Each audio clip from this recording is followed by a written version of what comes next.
नमस्कार मित्रों, स्वागत है। बने रहिए बनारसी अंचल के साथ। तो फिर से एक नए प्रश्न पेपर में, और ये सारे प्रश्न यूजीसी नेट इत्यादि प्रश्न पत्रों में आए हुए हैं। तो पहला प्रश्न, सूची 1 को सूची 2 से सुमेल करना है। मध्य पाषाणकालीन स्थल है और स्थान। तो पहला बीरभानपुर। बीरभानपुर कहाँ पे है मित्रों? अनुमान लगाइए। पश्चिम बंगाल, लोटेश्वर गुजरात, पैसरा बिहार और सराय नाहरराय यह है आपका यूपी। तो सही उत्तर आपका क्या होगा? डी। सेकंड, भारतीय उपमहाद्वीप में आखेट एवं भोजन संग्रह की अवस्था से पशुपालन एवं कृषि की अवस्था में परिवर्तन के प्राचीनतम साक्ष्य प्राप्त हुए हैं। अंजीरा से, दम्ब सादात से, किले गुल मोहम्मद से, मेहरगढ़ से। तो भारतीय उपमहाद्वीप में आखेट एवं भोजन संग्रह की अवस्था से पशुपालन एवं कृषि की अवस्था में परिवर्तन के प्राचीनतम साक्ष्य प्राप्त हुए हैं मेहरगढ़ से।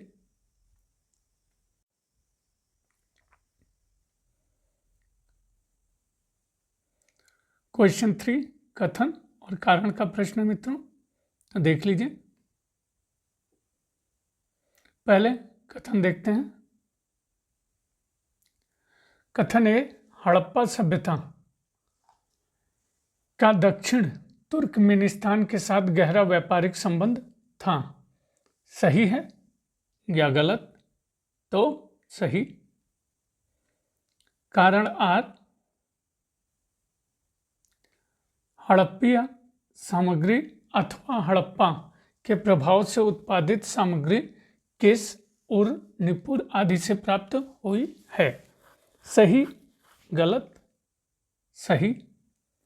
और कारण या व्याख्या के रूप में, एक्सप्लेनेशन के रूप में सही या गलत? तो गलत। ए और बी दोनों सही हैं। ए की सही व्याख्या आर नहीं है।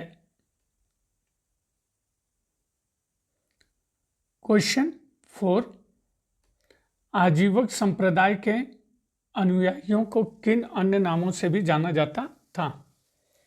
तो हत्ता पलेखण, एक दंडिक, मागंदिक, तेदंडिक। तो आजीवक संप्रदाय के अनुयायियों को जिन अन्य नामों से भी जाना जाता था वो है आपका हत्था पलेखण और एक दंडिक। सूची 1 का सूची 2 से सुमेल करना है। तो अपना अनुमान लगाइए मित्रों। महाजनपद और राजधानी। तो अस्मक महाजनपद की राजधानी पोतली, अवंती माहिष्मती, चेदी सुक्तिमती, कंबोज हाटक। सही उत्तर ए। क्वेश्चन 6, मेगस्थनीज द्वारा लिखित इंडिया लुप्त हो चुकी है, किंतु उसके अंश किन यूनान एवं रोम ग्रीको रोमन के लेखकों की कृतियों में बचे हुए हैं? Ctesias, Pliny the Elder, Diodorus, Siculus, Strabo. तो मेगस्थनीज द्वारा इंडिया लुप्त हो चुकी है, किंतु उसके अंश जिन यूनान एवं रोम ग्रीको रोमन के लेखकों की कृतियों में बचे हुए हैं वो है आपका Pliny the Elder, Diodorus Siculus, Strabo. C correct answer. Question 7, निम्नलिखित, एक मिनट,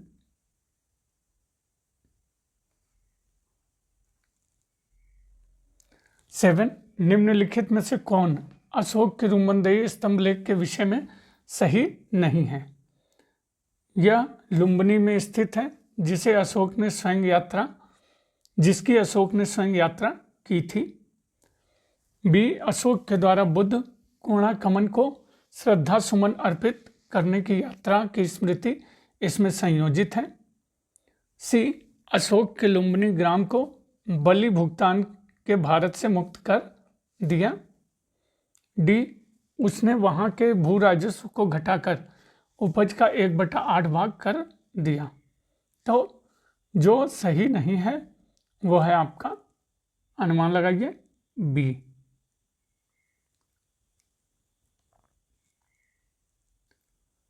क्वेश्चन 8, सीरिया के सम्राट के दूत के रूप में बिंदुसार की राज्यसभा में कौन आया था? तो क्लाडियस,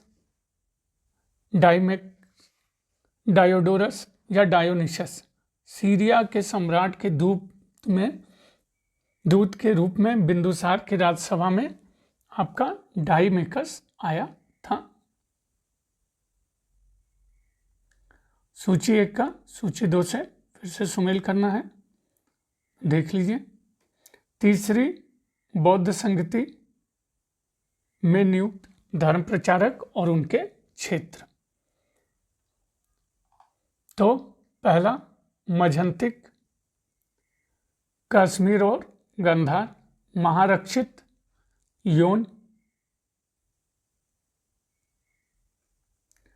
महाधर्मरक्षित, महाराष्ट्र। शून व उत्तर, सुवर्ण भूमि। सही उत्तर बी। क्वेश्चन 10, मौर्य सेना सम्मिलित थे। पदाति मौर्य सेना में सम्मिलित थे। पदाति अश्वारोही, रथ और गज। तो मौर्य सेना में सम्मिलित थे पदाति, अश्वारोही, रथ और गज, ये चारों। क्वेश्चन 11, निम्नलिखित में से कौन से तमिल कवि कांची से संबंधित थे? अपर, परनर, मामूलनार, सुंदरमूर्ति। तो जो तमिल कवि कांची से संबंधित थे वो हैं आपके अपर और सुंदर मूर्ति।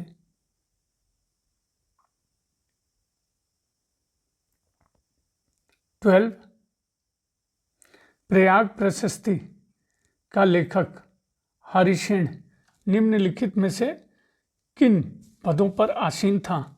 खाद्य पटलिक होगा मित्रों, कुमारामात्य, महादंडनायक और संधि विग्रहिक। तो प्रयाग प्रशस्ति का लेखक हरिसेन जिन पदों पर आसीन था वो है कुमारामात्य, महादंडनायक और संधि विग्रहिक। C correct answer. क्वेश्चन 13, निम्नलिखित में से कौन सबसे विशालकाय जैन प्रतिमा है? श्रवण बेलगोला की गोमट की एकाश्म प्रतिमा, ग्वालियर की पार्श्वनाथ प्रतिमा, उदयगिरी गुहा जैन की प्रतिमा या फिर भोजपुर की पार्श्वनाथ की प्रतिमा। तो जो सबसे विशालकाय जैन प्रतिमा है वो है ए, श्रवण बेलगोला की गोमट की एकाश्म प्रतिमा।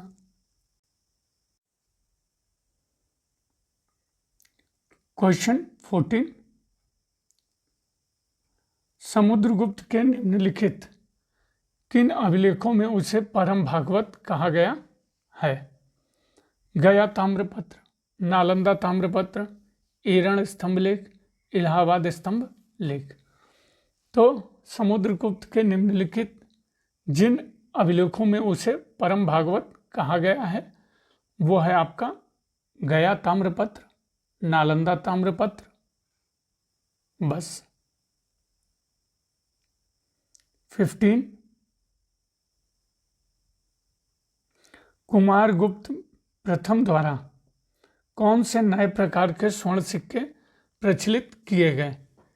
अग्रतिग प्रकार, गजारूढ़ प्रकार, खड्ग निहंता प्रकार, खड्ग प्रकार।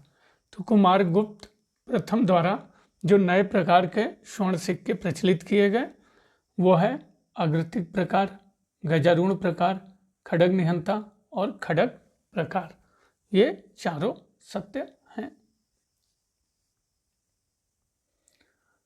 क्वेश्चन 16 फिर से सुमेल करना है, राजवंश और संस्थापक। तो देख लीजिए, पहला उत्तर गुप्त, तो संस्थापक अनुमान लगाइए कृष्णगुप्त। बी मौखरी, मौखरी संस्थापक अश्वपति। पुष्यभूति नरवर्धन और वर्मन पुष्यवर्मन, डी सही उत्तर सी। 17 हर्ष के अतिरिक्त चीनी यात्री युआन चुआंग को किन अन्य समकालीन शासकों से मिलने का अवसर मिला था? गौड़ नरेश, कश्मीर नरेश, कांची नरेश, वल्लभी नरेश।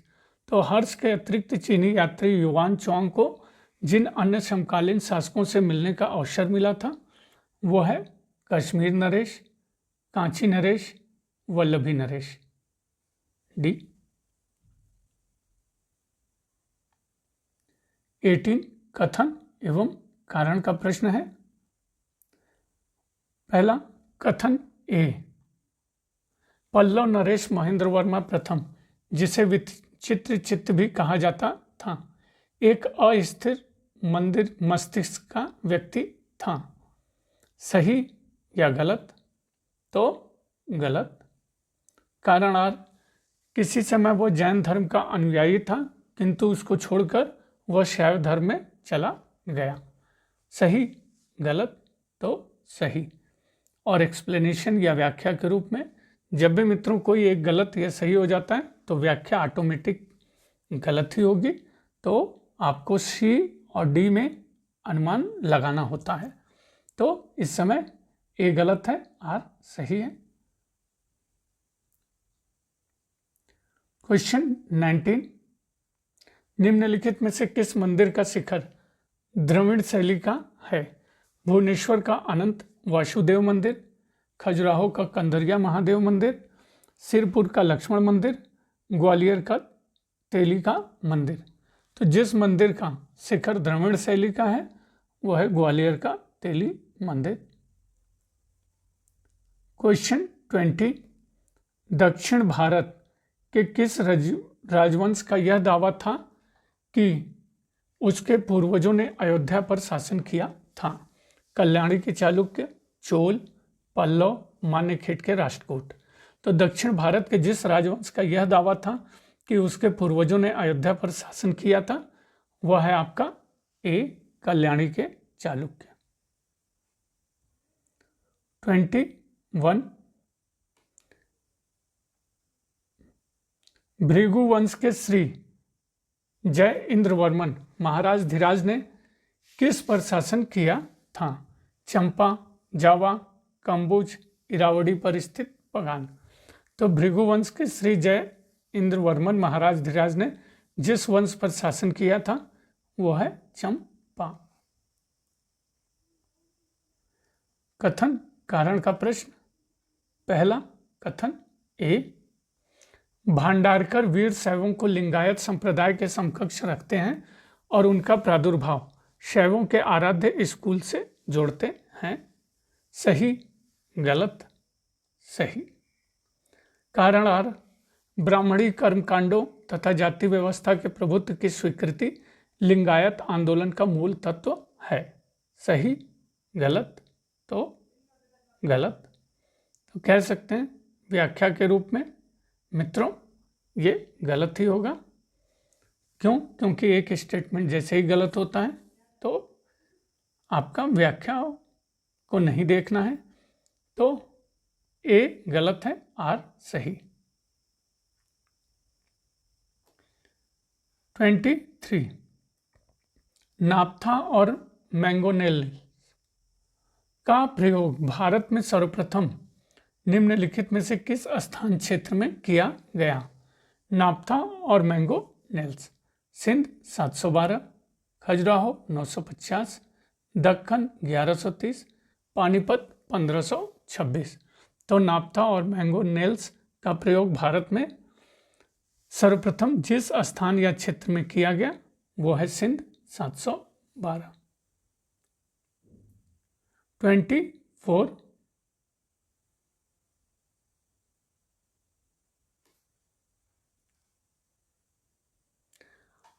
फ़क्र मुदब्बिर और उनकी आदाब उल हर्ब व सुजात के संदर्भ में निम्नलिखित कथनों पर विचार करना है।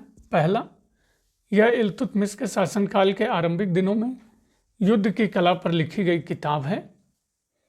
दूसरा, फ़क्र मुदब्बिर ने भारत में बनी तलवारों की काफ़ी तारीफ की है। मुदब्बिर ने लिखा है कि राजस्थान के खेतड़ी में लोहे के अयस्कों को गलाने का काम होता था। चौथा, वह दमिश्की स्टील बनाने की सबसे पुरानी ज्ञात तकनीक का वर्णन करता है। तो जो आपका इसमें से सही है वो पहला, यह इल्तुतमिश के शासनकाल के आरंभिक दिनों में युद्ध की कला पर लिखी गई किताब है। दूसरा, फ़क्र मुदब्बिर ने भारत में बनी तलवारों की काफ़ी तारीफ की है। और चौथा, वह दमिश्की स्टील बनाने की सबसे पुरानी ज्ञात तकनीक का वर्णन करता है। तो सही उत्तर 1, 2 और 4। कथन और कारण 25। कथन ए, सुल्तान जैनुल आबादीन ज्ञान के बहुत बड़े संरक्षक थे और वो ज्ञानी लोगों से घिरे रहते थे जिनके साथ चर्चा करना उन्हें पसंद था।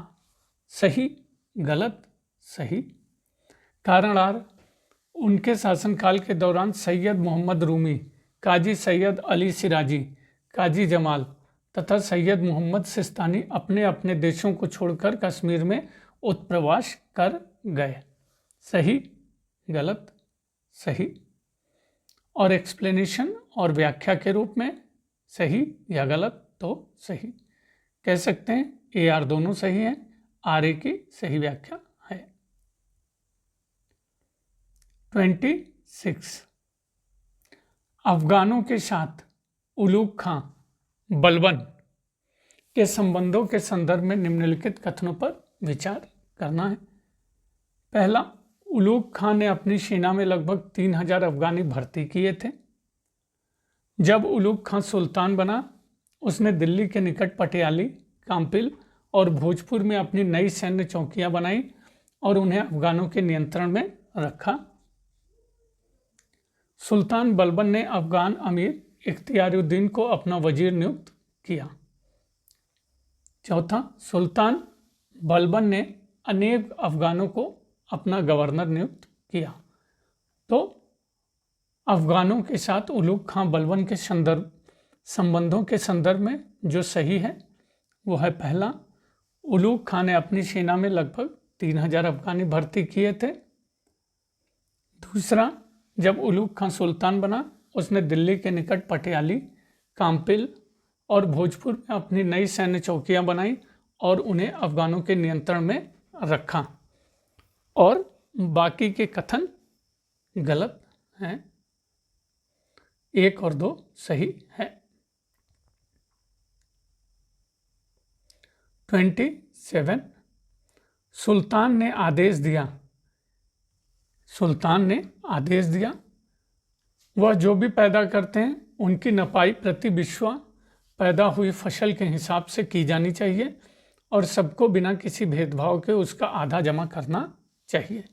उपरोक्त कथन में किस सुल्तान ने जमीन की नपाई को फसल के मूल्यांकन का आधार बनाया? तो जिस सुल्तान ने जमीन की नपाई को फसल के मूल्यांकन का आधार बनाया वह है अलाउद्दीन खिलजी, इल्तुतमिश, मोहम्मद तुगलक या फिरोज तुगलक। तो सही उत्तर है अलाउद्दीन खिलजी। 28। अमीर खुसरो तथा उनके संगीत के बारे में निम्नलिखित में से कौन से कथन सही हैं? पहला, अमीर खुसरो ने कर्नाटक मूल के दक्कनी संगीत का अध्ययन किया था। दक्कनी कर्नाटक संगीत के महान प्रवर्तक नायक गोपाल अमीर खुसरो के समकालीन थे। तीसरा, अमीर खुसरो ने सितार की अपनी खोज की प्रशंसा अपनी पुस्तक गुर्रत अल कमाल में की है। चौथा, बाद के ग्रंथों में अमीर खुसरो को गायकी के लगभग 19 मधुर रूपों, खासकर ख्याल, तराना तथा कौल की खोज का श्रेय दिया जाता है। तो अमीर खुसरो तथा उनकी संगीत के बारे में जो कथन सही हैं: पहला, अमीर खुसरो ने कर्नाटक स्कूल के दक्कनी संगीत का अध्ययन किया।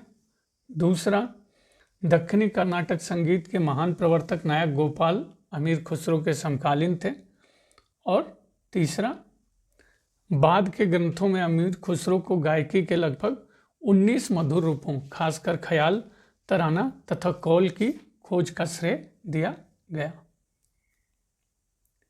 29, कथन और कारण का प्रश्न है, देख लीजिए। कथन ए, राज्य व्यवस्था की भारतीय परंपरा तुर्कों के आने से पूरी तरह धूमिल नहीं हुई, वह अनेक सीमांत क्षेत्रों में जारी रही। सही, गलत, सही। कारण आर, विजयनगर के शासक कृष्णदेव राय की रचनाओं, राजस्थानी विगत तथा ख्यात साहित्य और रामचंद्र आमात्य के आज्ञा पत्र भारतीय राज्य व्यवस्था पद्धति पर उपयोगी सूचनाएं प्रदान करते हैं। सही, गलत, तो सही। एक्सप्लेनेशन या व्याख्या के रूप में सही, गलत, सही। तो कह सकते हैं ए आर दोनों सही, आर ए की सही व्याख्या है। क्वेश्चन 30, निम्नलिखित में से उस स्थान की पहचान कीजिए जहां सुल्तान खिलजी ने स्वयं को सुल्तान घोषित किया अथवा सिंहासन पर स्वयं को आसीन किया। अवध, दिल्ली, इलाहाबाद, कड़ा। तो सुल्तान अलाउद्दीन खिलजी ने स्वयं को सुल्तान घोषित किया अथवा सिंहासन पर स्वयं को आसीन किया, कड़ा।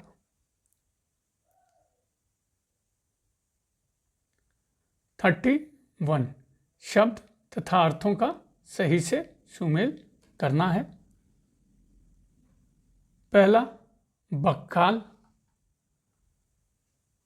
सही अर्थ अनाज व्यापारी। बलाहार, अनुमान लगाइए, किसानों का निम्नतम वर्ग।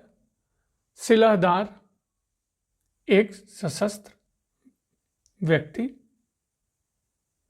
तूमान, 10,000 सैनिकों का एक समूह। 32, निम्नलिखित में से किन सूफी संतों ने कादरी सिलसिले को पंजाब तथा सिंध में लोकप्रिय बनाया? शेख मोहम्मद अल हुसैनी तथा शेख अब्दुल कादिर, शेख वजूहुद्दीन अहमद तथा शेख मोहम्मद गौश, शेख अब्दुल्ला तथा शेख काजी, शेख फूल तथा शेख बुरहानुद्दीन। तो जिन सूफी संतों ने कादरी सिलसिले को पंजाब तथा सिंध में लोकप्रिय बनाया वो हैं आपके शेख मोहम्मद अल हुसैनी तथा शेख अब्दुल कादिर। 33, कथन कारण।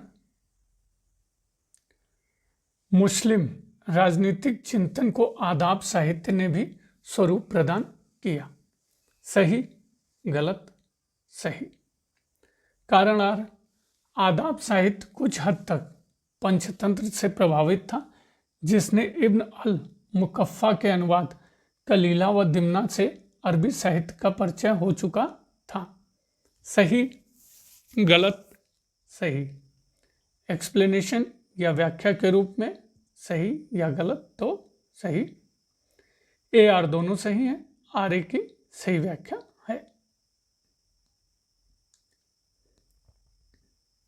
निम्नलिखित में से लेखक और स्रोत का कौन सा जोड़ा नहीं है? निजामुद्दीन अहमद, तबकाते अकबरी, मोहम्मद काजिम मुंतखब उल लुआब, अब्दुल हमीद लाहौरी, पातशाहनामा, केवल राम, तज़किरत उल उमरा। तो जो जोड़ा सही नहीं है वो है आपका बी, बाकी सारे सही हैं।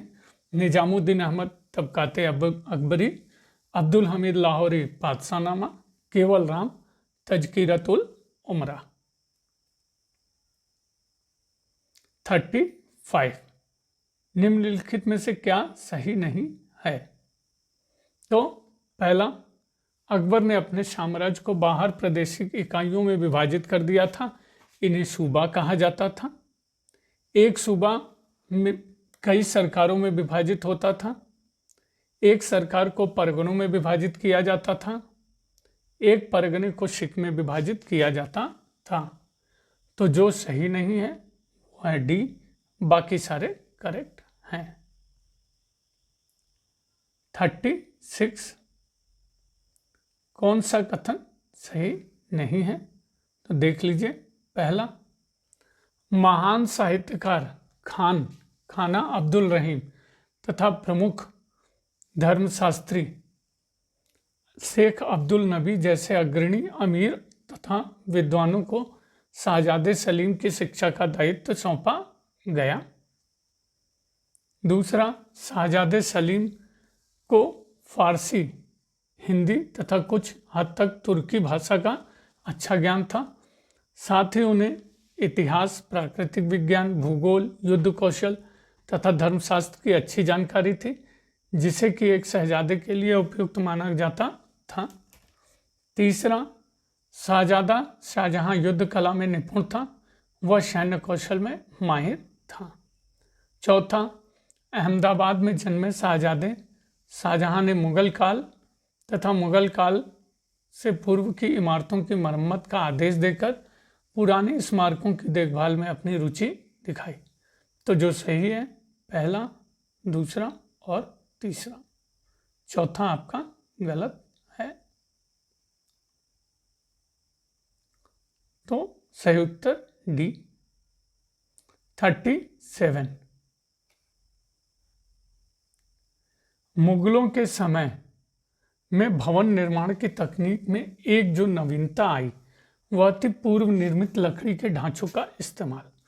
इसे एक जगह से दूसरी जगह तक ले जाने योग्य घरों को 17वीं सदी में बंगला कहा जाता था, जिसके बाद में आंग्ल भारतीय भाषाओं में बंगलो नाम चलन में आया। इस तकनीक का श्रेय किस मुगल बादशाह को जाता है? अकबर, जहांगीर, शाहजहां, औरंगजेब। तो इस नई तकनीक का श्रेय जिस मुगल बादशाह को जाता है वो है अकबर। 38 मुगल काल में गज के विभिन्न प्रयोगों के संदर्भ में निम्न कथनों पर विचार करना है। पहला, अबुल फजल ने लिखा है कि हुमायूं का गजे सिकंदरी 32 अंगुष्ठ था। अबुल फजल बताता है कि गजे इलाही की लंबाई 41 अंगुष्ठ के बराबर थी।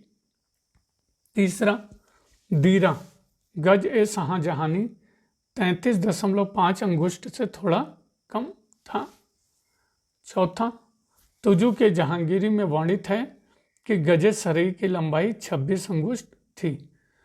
तो मुगल काल में गज के विभिन्न प्रयोगों के संदर्भ में जो कथन सही है पहला, दूसरा, तीसरा, चौथा गलत है।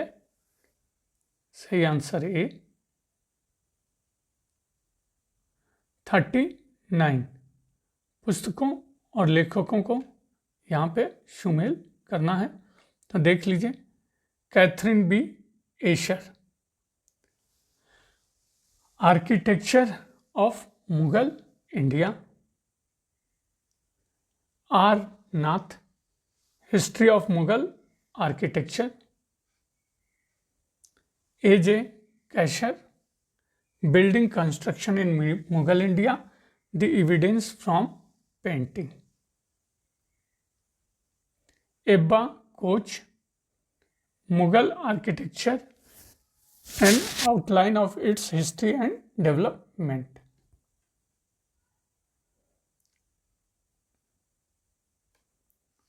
सही उत्तर आपका बी।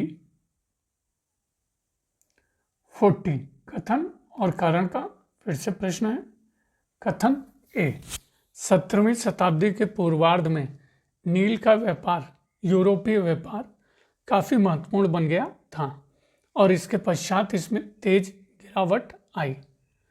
तो 17वीं शताब्दी के पूर्वार्ध में नील का यूरोपीय व्यापार काफ़ी महत्वपूर्ण बन गया था और इसके पश्चात इसमें तेज गिरावट आई।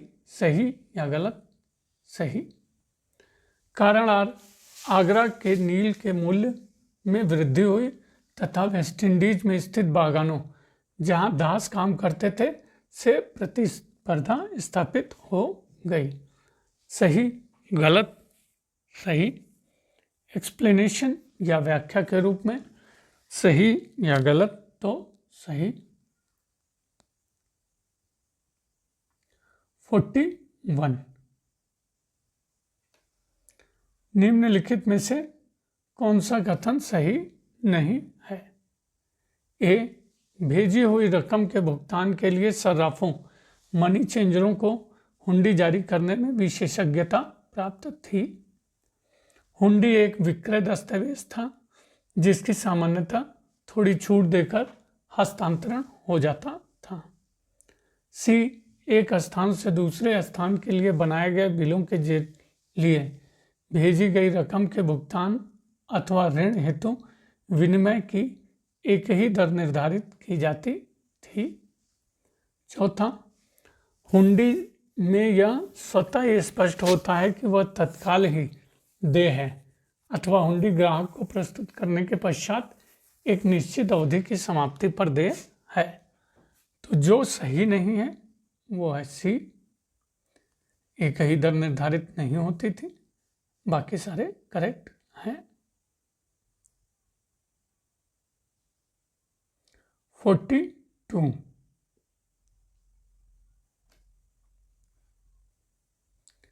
निम्नलिखित कथनों में से कौन सा कथन सही है? पहला, सरबत खालसा के वार्षिक आयोजन की परंपरा चक गुरु अमृतसर में थी, लेकिन धीरे धीरे आपसी मतभेद बढ़ने लगे और हर प्रमुख अपने अपने लिए अलग इलाके बनाने की कोशिश करने लगा। 10वें ग्रंथ में गुरु गोविंद सिंह की रचनाएं हैं। तीसरा, सभी सिख गुरु खत्री थे और उनके प्रमुख सहायक मनसब भी खत्री थे। चौथा, गुरुओं की सेना 10वें तथा अंतिम गुरु गोविंद सिंह के समय सबसे ज़्यादा शक्तिशाली हुई। तो सही उत्तर 1, 2 और 4 ए करेक्ट आंसर। 43 निम्नलिखित में से कौन सा कथन सही है? पहला देख लीजिए, फारसी सिर्फ मुगल साम्राज्य तथा दिल्ली सल्तनत में ही उच्च प्रशासन की भाषा नहीं थी, बल्कि वह राजपूत राज्यों के दरबारों तक फैली हुई थी। दूसरा, सिराजुद्दीन अली आरजू ने यह विचार प्रतिस्थापित किया कि फारसी और हिंदी में कुछ बुनियादी समानताएं थी। सी, 1539-40 में लिखित अपनी किताब बहार एजम में टेकचंद बहार ने ऐसे कवियों और गद्यात्मक रचनाओं के उद्धरण दिए।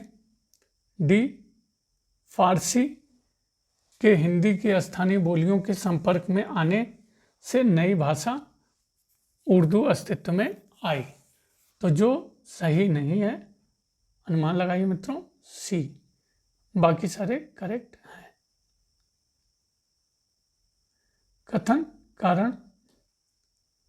कथन ए, फ्रांसीसी यात्री जियां डी थिवनो ने लिखा है कि सूरत में लोग आमतौर पर ताप्ती नदी का पानी नहीं पीते। सही या गलत? तो सही। कारण नदी का पानी खारा था। सही या गलत? सही। एक्सप्लेनेशन या व्याख्या के रूप में सही या गलत? सही। तो कह सकते हैं AR दोनों सत्य, AR की सही व्याख्या। 45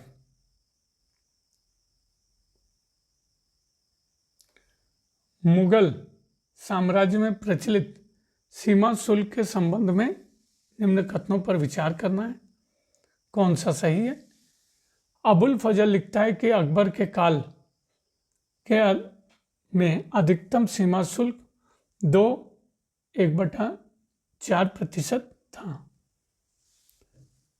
दूसरा, जहांगीर के समय हर प्रकार के आयात निर्यात पर 1/2 3.5% सीमा शुल्क था। शाहजहां के समय धन पर 2% का सीमा शुल्क था, चाहे वह सोना हो या चांदी। चौथा, औरंगजेब ने गैर मुस्लिमों के लिए सीमा शुल्क की दर ऊंची रखी, इसलिए मुस्लिम व्यापारी हिंदुओं को ऊंची शुल्क दर से बचाने के लिए उनका सामान छुपाकर लाते थे। तो जो सही है पहला, दूसरा और चौथा। तीसरा गलत है।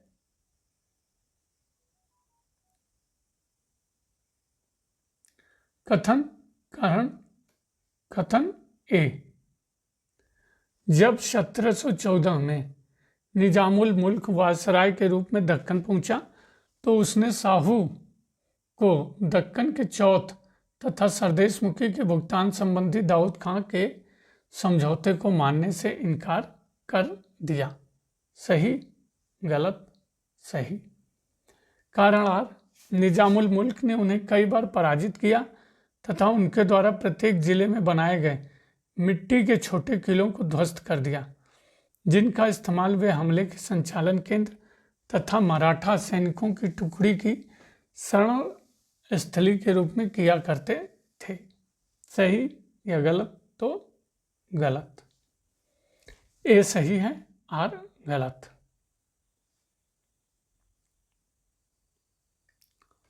47, society for translating European science की स्थापना कब और कहाँ हुई? तो society for translating European science की स्थापना कलकत्ता, बंबई, पुणे या लाहौर? तो यह स्थापना हुई आपकी कलकत्ता 1825 में।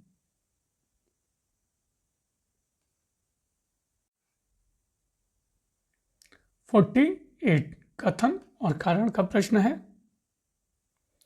कथन ए, पारंपरिक दस्तकारी कुटीर उद्योग का ह्रास ब्रिटिश व्यापारिक नीति का परिणाम था। सही, गलत, सही। कारण और, ब्रिटिश साम्राज्यवादी विजयों ने ब्रिटिश को असीम संसाधन उपलब्ध कराए थे। सही या गलत? सही। एक्सप्लेनेशन के रूप में सही या गलत? तो गलत। ए और आर दोनों सही हैं। आर ए की सही व्याख्या नहीं है। 49, कथन कारण।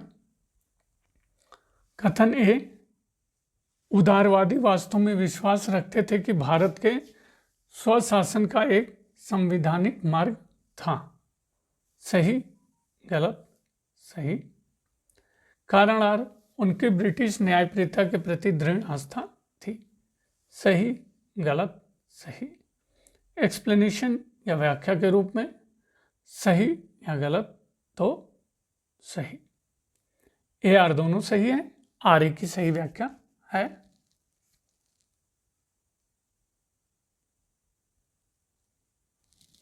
50, फिर से कथन और कारण का प्रश्न। कथन ए, विवेकानंद के अनुसार जाति व्यवस्था वेदांत के धर्म के विरुद्ध है। सही, गलत, सही। कारण आर, सभी बुराइयां मतभेदों पर विश्वास करने से आती हैं। सभी अच्छाई समानता पर आस्था से निहित एकत्व एवं एकरूपता की समझ से आती है। सही या गलत? तो सही। एक्सप्लेनेशन या व्याख्या के रूप में सही, गलत, सही। ए आर दोनों सही। आर ए की सही व्याख्या है। 51, आर्य समाजी नेता श्री हरविलास शारदा का संबंध भारत के किस भाग से था? राजस्थान, महाराष्ट्र, गुजरात, पंजाब। तो आर्य समाजी नेता श्री हरविलास शारदा का संबंध भारत के जिस भाग से था? ए, राजस्थान। 52 सही सुमेल करना है, देख लीजिए। बख्त खां 1857 का विद्रोह से रिलेटेड है मित्रों।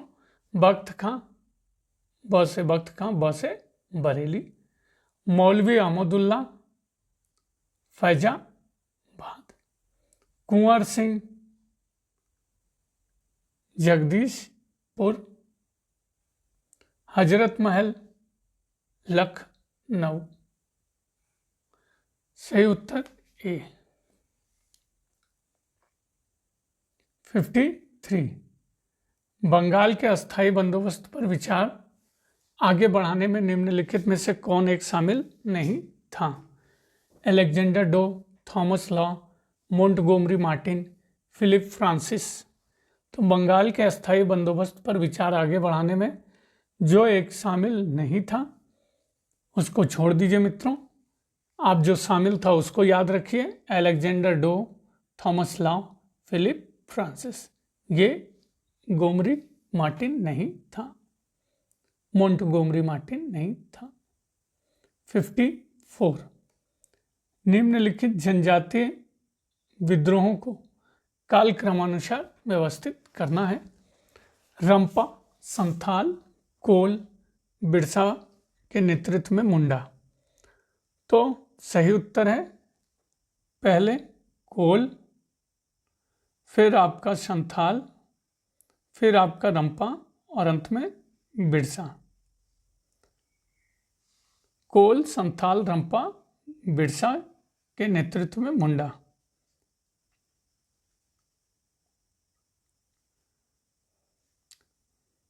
फिफ्टी 5 निम्नलिखित में से कौन कौन क्रांतिकारी नेता थे? बरकतुल्ला, खिजर हयात खां, ओबैदुल्ला सिंधी, महमूद हसन।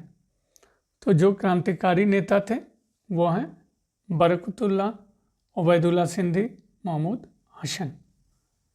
ये नहीं है।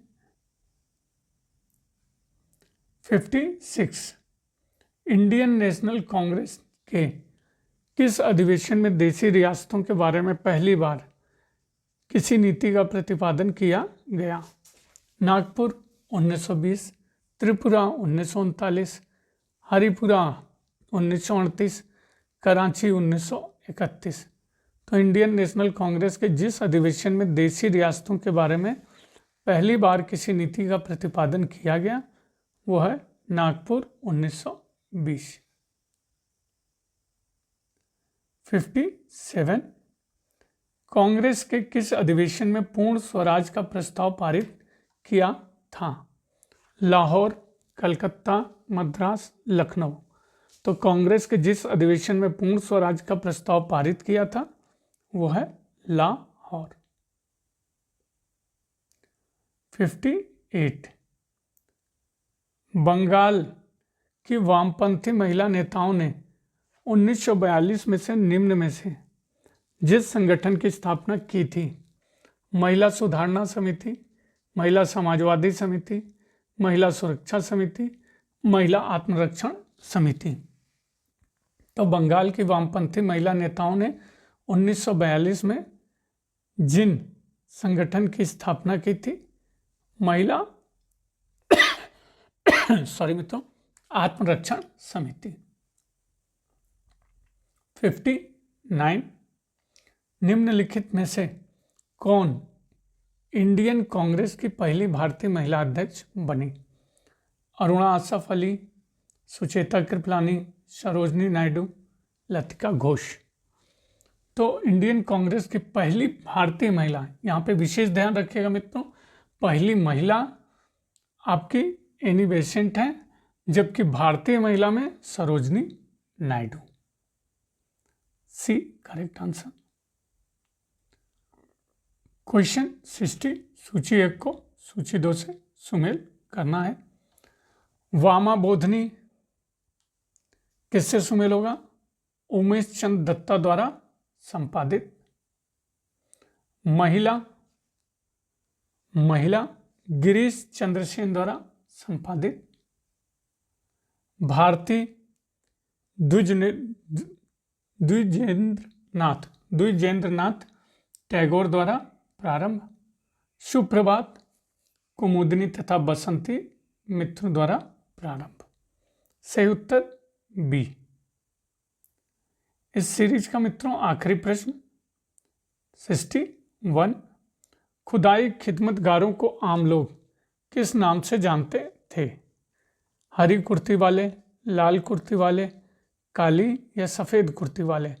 तो खुदाई खिदमतगारों को आम लोग जानते थे लाल कुर्ती वाले। तो ये मित्रों 61 प्रश्नों की सीरीज थी। बने रहने के लिए बनारसी अंचल के साथ बहुत बहुत धन्यवाद मित्रों, और प्रैक्टिस ज़्यादा से ज़्यादा करिए। और एक ही रिक्वेस्ट, प्लीज़ सब्सक्राइब करिए। बहुत बहुत धन्यवाद।